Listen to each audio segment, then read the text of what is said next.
Proseguo il mio percorso riportando l'ipotesi delle persone che sono entrate nella scena ufologica negli ultimi anni e che sono in qualche modo collegate alla To The Star Academy.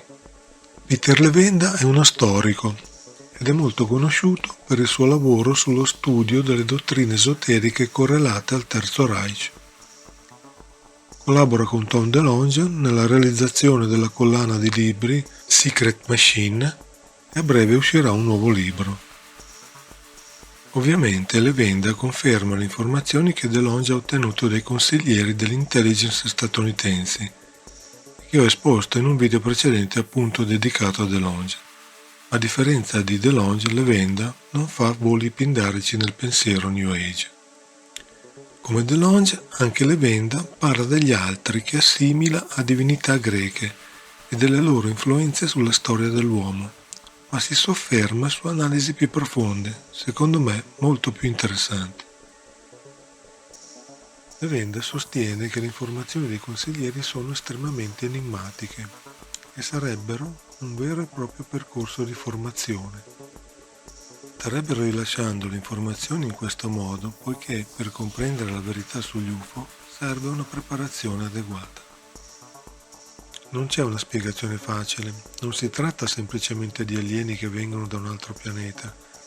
Non ci sono le parole per descrivere di cosa si tratta, poiché non abbiamo il vocabolario né la scienza per comprenderlo.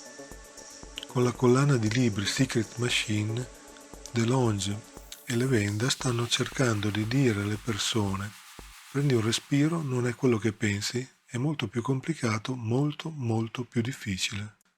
Levenda dice che serve il contributo di tutti poiché la ricerca non può essere lasciata solo nelle mani di pochi scienziati, dell'esercito o della comunità dell'intelligence. Dice che c'è bisogno di persone con mentalità creativa, quindi artisti, scrittori, creativi, che provengano da paesi, razze, etnie e religioni diverse. Secondo Levenda, l'approccio militare al fenomeno è troppo limitato poiché ha solo l'obiettivo di verificare se gli UFO sono pericolosi. I militari non si preoccupano della moralità e della politica, vogliono solo verificare se il fenomeno vuole ucciderci. Quindi è un approccio estremamente limitato, per questo motivo abbiamo bisogno di persone specializzate in coscienza, che pensano fuori dagli schemi, che riescono a vedere, a percepire il fenomeno in modo diverso. Questo discorso mi fa riflettere sull'evoluzione degli eventi nella storia dell'ufologia. L'ufologia riporta diversi casi di fughe di informazioni da parte dell'intelligence soprattutto statunitense, come se qualcuno volesse tenere vivo di proposito il tema UFO nella nostra società. Ci sono diverse ipotesi cospirazioniste a spiegazione di tali eventi. Tuttavia, se seguiamo il ragionamento di Levenda, potremmo anche pensare che il personale dell'intelligence ha sempre avuto bisogno di conoscere gli eventi e le opinioni delle persone riguardo agli UFO e per questo motivo potrebbe essere stato costretto a tenere vivo l'argomento. In passato certe notizie arrivavano solo attraverso le riviste di gossip, ma poi è arrivata internet e le persone hanno riversato sulla rete tutte le proprie esperienze e considerazioni. Un database enorme di informazioni.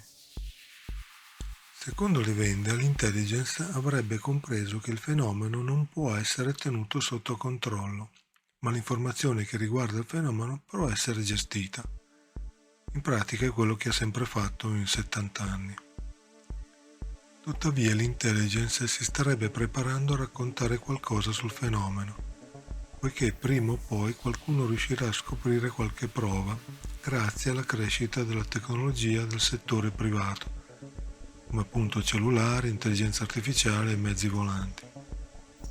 Quindi potrebbe capitare in qualunque momento e a quel punto l'impatto sarebbe incontenibile e allora l'intelligence preferisce giocare d'anticipo.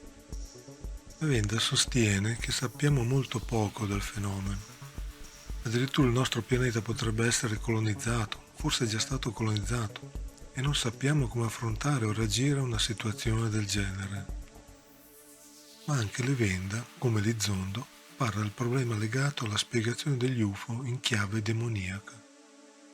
Ai vertici del Pentagono dell'industria privata c'è l'idea che il fenomeno non può essere analizzato, registrato, discusso e nemmeno guardato, perché abbiamo a che fare con cose che non dovremmo sapere, poiché si tratta di spiriti maligni e sono qualcosa che Dio non vuole che tu sappia. Si tratta di persone all'interno del governo, membri del congresso, personale del Pentagono e anche militari, che pensano che questo sia qualcosa di malvagio, qualcosa di pericoloso, qualcosa di satanico. Quindi la ricerca si sta scontrando con un sacco di persone che hanno potere e molti contatti, che dicono non lo esploreremo, non lo studieremo e dobbiamo evitarlo. Questo rende le cose ancora più complicate per tutti i ricercatori che stanno cercando di capire cosa fare di questo materiale. E a questo proposito Levenda parla dell'Accademia dell'Air Force di Colorado Springs. Dice che le persone sono costrette ad andare in chiesa ed hanno delle idee molto strane sulle altre religioni diverse dal cristianesimo. In altre parole, parla di fondamentalismo religioso. Inoltre ricorda che è stato proprio l'aeronautica a fare le peggiori campagne di disinformazione usando le capacità di intelligence contro i cittadini americani. E ricorda il caso di Richard Doty e Paul Bennewitz. Altro argomento interessante citato da Levenda riguarda l'incidente UFO denominato Tic-Tac ed emerso nel 2017. Levenda si concentra sui movimenti dell'UFO e sulla sua capacità di anticipare le mosse degli aerei militari.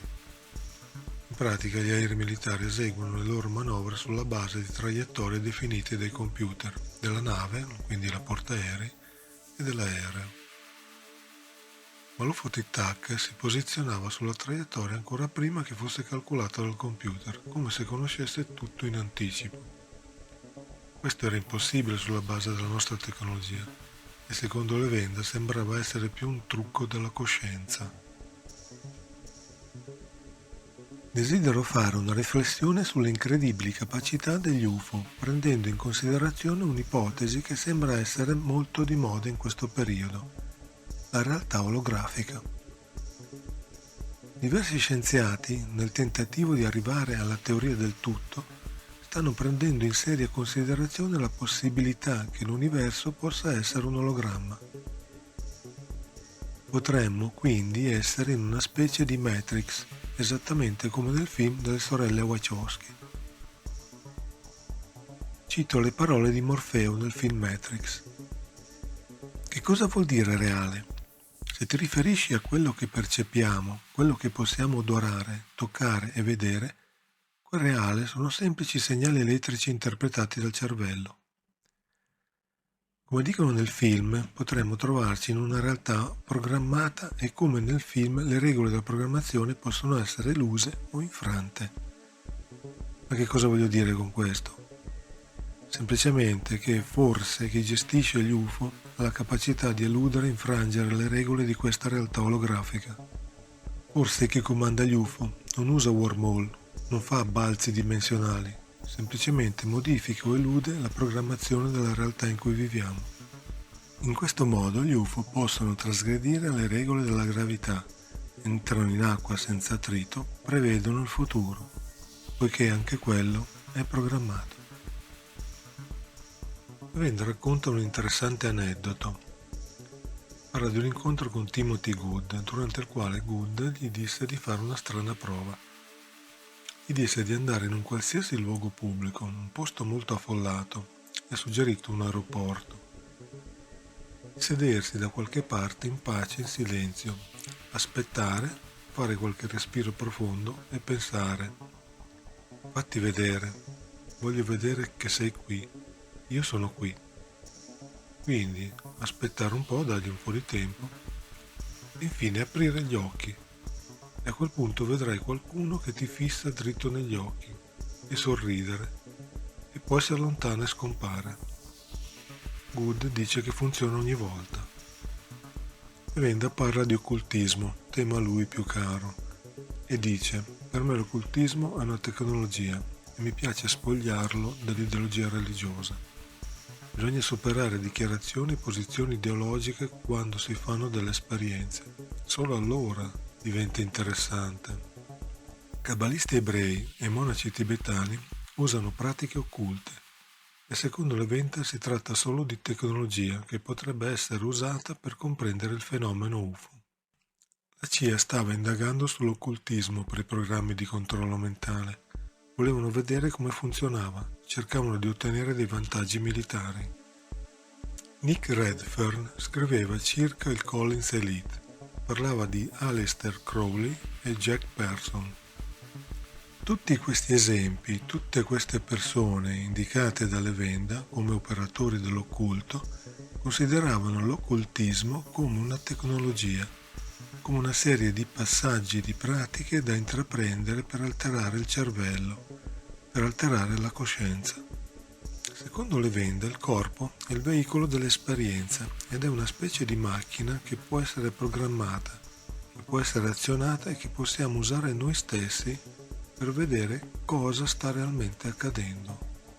Levenda dice di essere affascinato dall'occulto e ne ha parlato in Gods, Men and War, dicendo che i simbolismi usati nei rituali occulti hanno molte similitudini con le forme degli UFO. Infatti cerchi e triangoli con luci disposte sui bordi ricordano le figure dei rituali occulti, con le candele e le posizioni centrali del mago che esegue il rituale. Sicuramente per comprendere meglio le parole di Levenda sull'occultismo bisogna approfondire la sua citazione di Aleister Crowley e i relativi legami con l'ufologia, ma lo farò in un prossimo video. Considerando l'occultismo come una tecnologia, Levenda lancia un chiaro messaggio alle persone che stanno ostacolando la verità sugli UFO. L'occultismo è esperienza, non è trascendenza, e come tale basta solo comprenderne le tecniche. Non credo riuscirà a convincere quelle persone, poiché penso che ci sia ancora molto, anzi troppo, che ci viene tenuto nascosto. Forse quelle persone hanno motivazioni che non conosciamo.